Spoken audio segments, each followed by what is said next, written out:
I just got back from New York City where I spoke and led a discussion on how building relationships can create more referrals and renewals. Yes, it can be that easy. And I do understand we live in a modern world where social media and automation runs our life. But just a reminder for you, legacy maker, behind every product and service is a human being who paid for it. Think about it.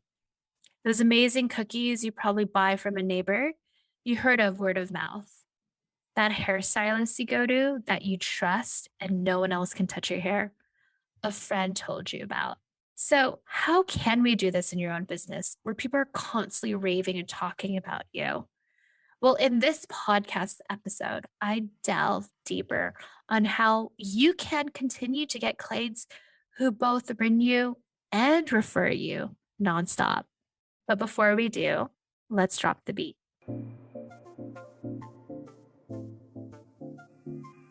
Hey, Legacy Maker. I'm your host and MC, Elaine Lucardis, business and career coach for women of color and allies. And welcome to the Call Your Dreams podcast, where we have conscious conversations to help you create a business or career that is sustainable, abundant, and equitable to the lifestyle you deserve.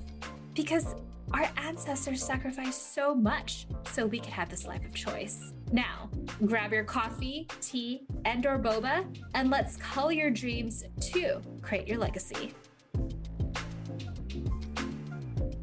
Getting referrals and renewals is the backbone of my whole professional career, not just now as a business and career coach, but even before when I was a former grassroots organizer and nonprofit fundraiser. And looking even at my current coaching business as of today, which is June 28th, 2022, when I'm recording this episode, 84% of my clients come from referrals and renewals, and 16% from this podcast and Google SEO. And I have a multi six-figure business. I'm about to hit my 5 years in business. I share this because I think we live in this world of automation, social media.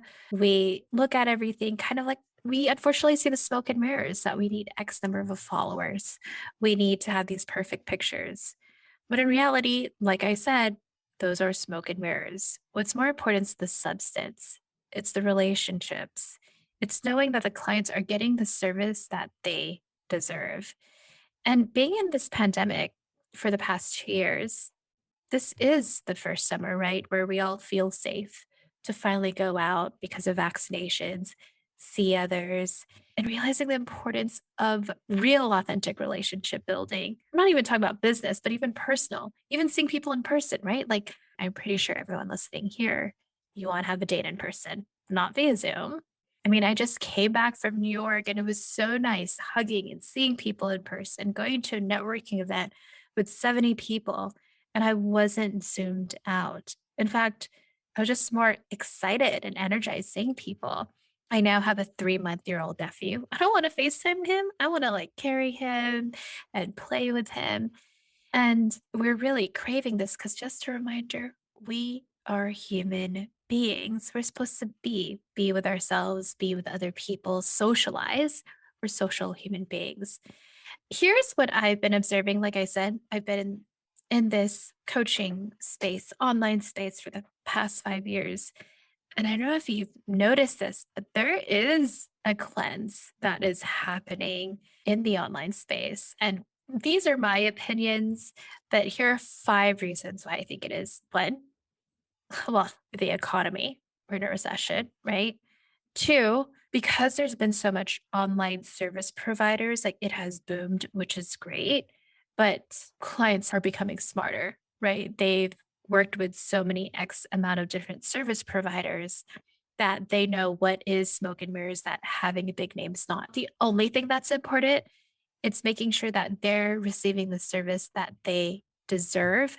So it's not just the pretty shit that matters anymore.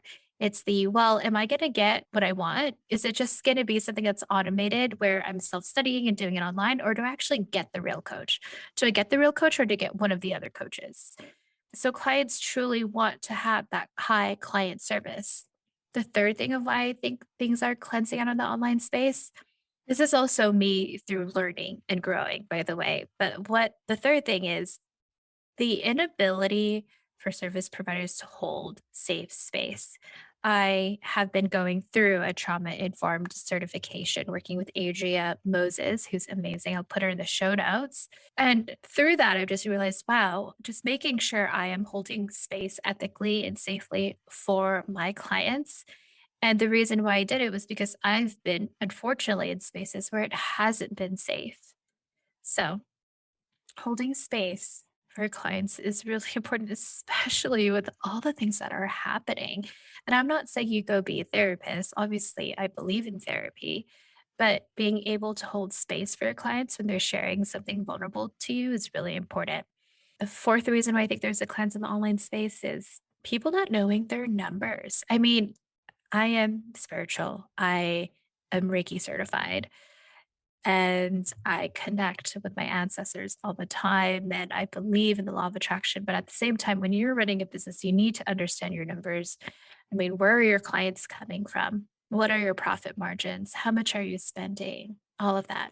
And then, fifth, the cleansing on the online space is realizing, hey, the person that's buying your service or product is a human being. So I'm sharing these reasons, and I know this episode's about how to get more client referrals or renewals, but just really emphasizing why it's important during this time. If you are a business owner, about the importance of building relationships and how to create a better service so you have a high client retention and high referral rate.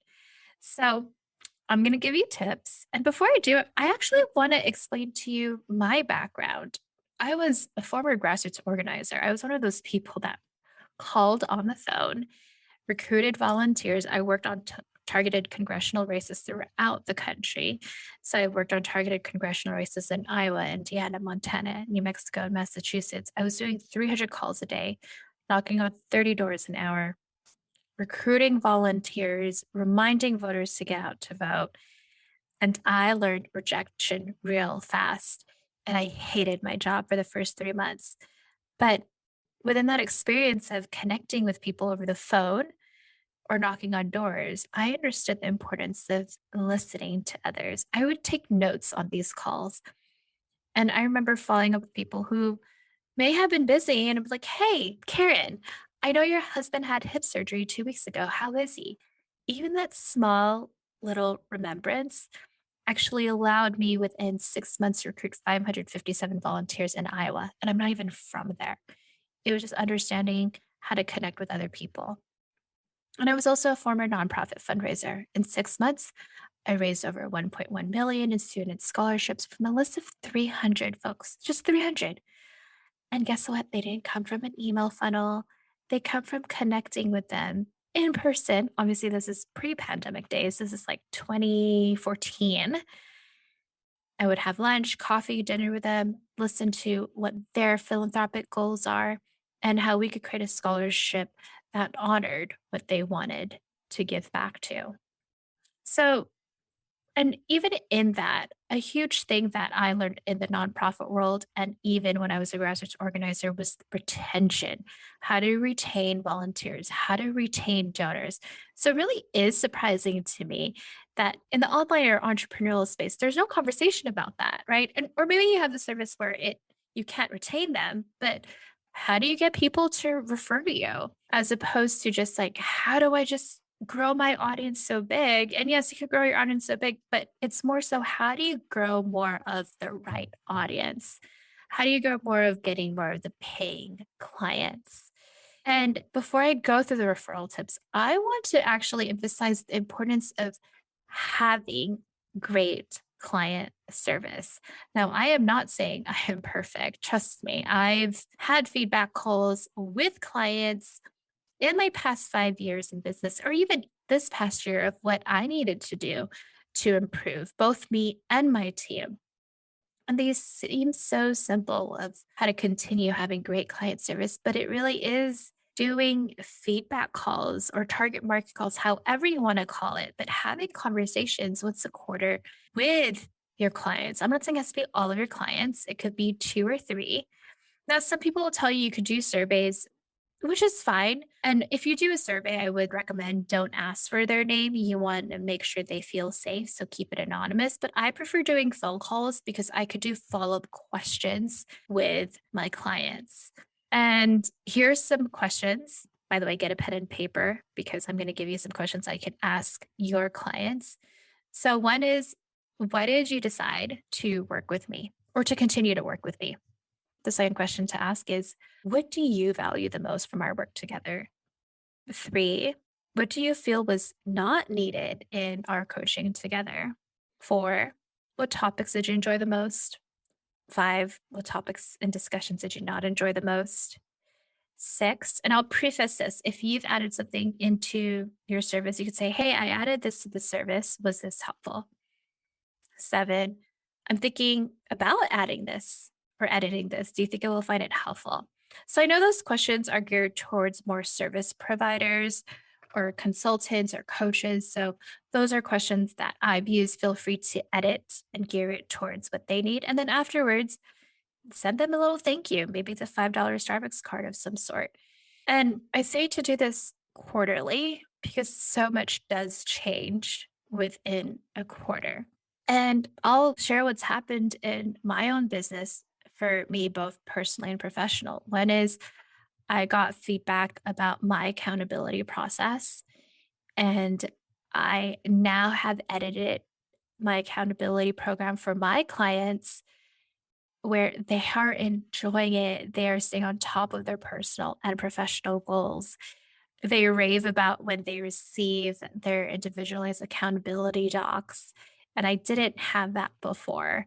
And I did receive feedback, and it was hard for me to hear, like, hey, I didn't receive the accountability I had once I started working with you compared to before. And now I've made sure to continue doing that. Hey, I'm being like really vulnerable right now because, like I said, I don't get things perfect. A second thing that I've even done in my business by doing these feedback calls was realizing I got feedback, oh, like getting more training and holding safe and ethical spaces. So, like, I'm doing my trauma informed certification with Adria Moses. And I want to give a shout out to my former boss, who has been an incredible friend and mentor. Her name is Bobby Abrams. She is executive director for Pasadena City College. She shared this with me, but the moment people stop giving you feedback is the moment they've given up on you to change. Others giving you feedback is a huge compliment, and you should be grateful that they know that you're willing to listen and grow from it. So, even as uncomfortable as it is to get feedback from others, it allows us to grow and learn. And it's also such a compliment to know that someone feels safe enough to give us feedback. Like, I'm constantly reminding my team members, hey, I mean, yes, I'm paying you, but I don't want to be that yes person. I want you to share with me what I can do to improve. Because one of the things I do on my agendas with my team is like, what are things we can improve for client service? And I'm just really grateful. And I even share that with my clients too. Please give me feedback. I am here to serve you. So, really want to emphasize the importance of having amazing client service, asking for feedback. Now, I'm not saying you do every single thing that your clients tell you may need support in. Like, I know sometimes our clients need further support on certain things, and if they do, I will refer them out. But also, I want to share this. I noticed that my clients needed more support with marketing and messaging and mindset. And what did I do? I hired a marketing and mindset coaches into my program to supplement what I provide and just even make the program stronger. The changes and additions and even deletions from my business comes from having those feedback conversations. All right, let's get to it. How to have great referrals. So, I have 6 tips for you. I hope once again you have a pen and paper. And if you are driving right now, obviously do not right while driving, but I hope you take it in and then feel free to replay it. So, first, reiterating what we just talked about, how to have great referrals. Shout out to my former client and friend, Erica Audrey. Be good at what you do.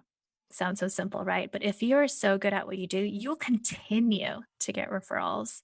That's why before I even talked about how to have great referrals is really having the best client service. I mean, I have one client who's generated, I don't know the exact number, but more than $100,000 of referrals for me because of the service I provided them. And you better believe I'm consistently doing feedback calls with this person. The second tip to getting more referrals is support your existing clients, promote their work, even refer them. If you want referrals, my question to you is, are you referring people as well? I am constantly referring, not just my clients, but even service providers I work with, whether it's my own bookkeeper or my own lawyer. I'm constantly referring both of them all the time. Because let's bring back law of attraction or karma. What comes around goes back around. So I know like constantly referring other people. I mean, people will also do the same to me if it happens to be a good fit. So, how do you refer your clients or other service providers? I mean, I do promote them on your social media, on your newsletter, on your podcast, right? I get my clients in here in my podcast episodes where I'm promoting their services. So you could do it that way. And sometimes I even just get emails from people like, hey, I'm thinking about this person, but it's such a compliment, and you're creating that like, know, and trust factor where people are emailing you, "Hey, Elaine, I'm looking for this person. Do you have any referrals for this?" Because you don't, obviously, we're not meant to be experts for everything, but being that go to person where you could refer them to the right person is great. I even referred like my therapist to one of my clients. So, third is seeking out complementary partners to create a referral program. What I mean by complementary referral partners, for example, I have people that constantly come to me, right? Because I'm a business coach, and I mentioned this earlier, where they want legal advice, but ethically, I obviously can't give legal advice. So I refer them to my lawyer, Andrea Sager. Or I have people who want more marketing and messaging, and then I refer them to Monica Schock. And then what ends up happening is that they'll refer others to me. And when this happens, it just becomes easier and people will have you top of mind. And it's not just the service itself, but maybe one of your friends, like a complimentary partner, has a free virtual event that's coming event or even a paid event. So even before the point of conversion for a service, but maybe they have something like a podcast episode, a newsletter, a freebie. Can you promote that to your list, to your social media? So, how are you putting other people front in mind and promoting them? So, that's the third tip to getting referrals. The fourth, this sounds so dinosaur age, but send handwritten thank you cards. This is actually something that I did when I was a former fundraiser, and I still do it now to this day. We live in an online world. We're so used to getting emails and DMs, but how often do we actually get a handwritten thank you card? And in the nonprofit world, we did this where we were sending handwritten thank you cards. And here's a little tip: don't put it on a branded letterhead from you. You could buy simple, easy cards from Target. I love Target. Obviously, I'm promoting them. I am not an affiliate for Target, but I wish to be an ambassador. Anyways, that's not what this episode's about. Get a regular thank you card and just thank them. Hey, I just was thinking about you. I'm on this trip. I just want to say thank you so much for all of your support. Put something personal. Not even kidding. I got a message Monday morning from someone who I presented to. Like I said earlier, I came back from New York. I presented for my friend Lisa Johnson and her clients, and we were talking about building relationships to get more referrals. I talked about doing handwritten thank you cards.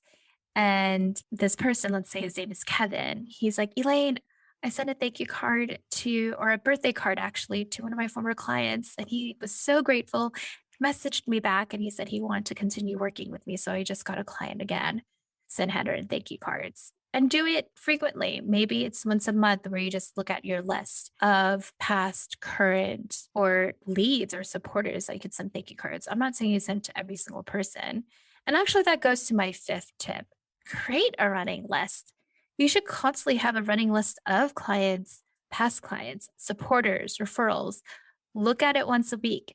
See who you should personally message, whether it is sending a handwritten thank you card, sending a DM. And it doesn't always have to be so transactional, but really checking in with them because it is relationship building, right? It's not just, oh, what does this person want from me? So, for example, there is this person who I'm actually, they just don't do it in the right way, but they DM me and I'm like, God, they want me to work with them.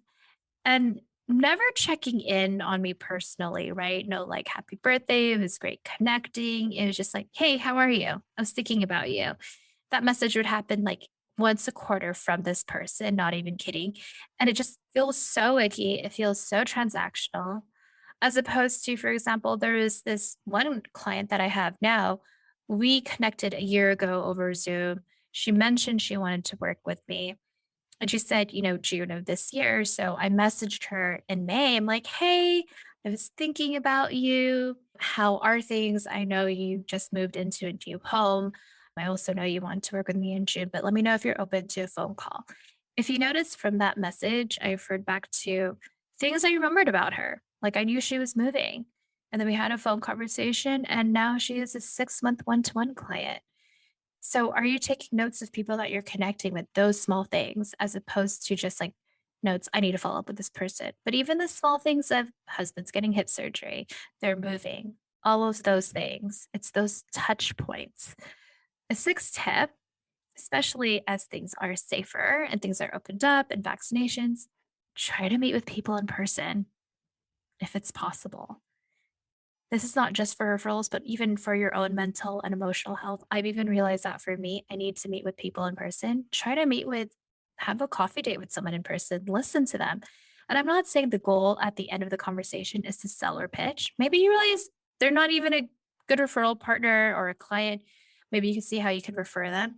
But when you're that person, when you could figure out, hey, you should meet this person, I even try to do that by the end of a conversation I have with people is seeing if I could connect them with one or two people, whether it's a possible referral or a client, or maybe I'm like, you know what, these people could be good friends. That actually happened. I connected with a friend of mine, her name's Laura Spinkle, who does affiliate launches. And I was telling her, I just want to meet with other amazing one with color. And then she introduced me to India and Erica Corday, who are now my D&I consultants, part of Pause on the Play. You should definitely listen to that episode. But she just connected me with them and we met in person and I ended up being a client. So I just want to let you know, even though it was not per se me who was trying to get clients, I ended up becoming a client because I met with these two people in person. So I'm going to go over those 6 tips again on how you can have great referrals. One, be great at your service. Two, support your existing clients and your current service providers, promote their work. Three, seek out complementary partners to create a referral program. Four, send handwritten thank you cards. Five, create a running list of supporters. And six, try to meet with people in person. By the way, how does that sound, right? It doesn't sound so technical. It's literally just being a human being. So, as you know, I always love ending Call Your Dreams podcast episodes with a reflective question and takeaway. And I'm just going to combine it all in one. Do you know who your top referrals are? Can you list one or three of them? And from those 1 to 3 referral partners, can you touch base with them? Maybe send them a message, say, hey, I was thinking about you. It's summertime. I just want to say how much I appreciate your referrals. Can you even send them like a small handwritten thank you card?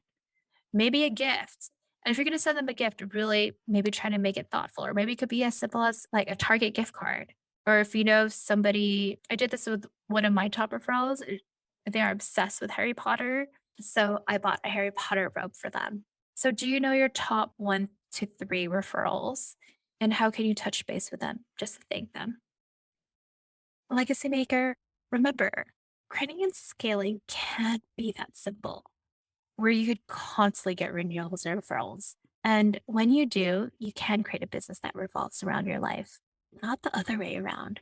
Create the life you want where you spend time with your loved ones, go on vacation, especially since it's summer, binge watch on Bridgerton, no judgment, because That's true abundance.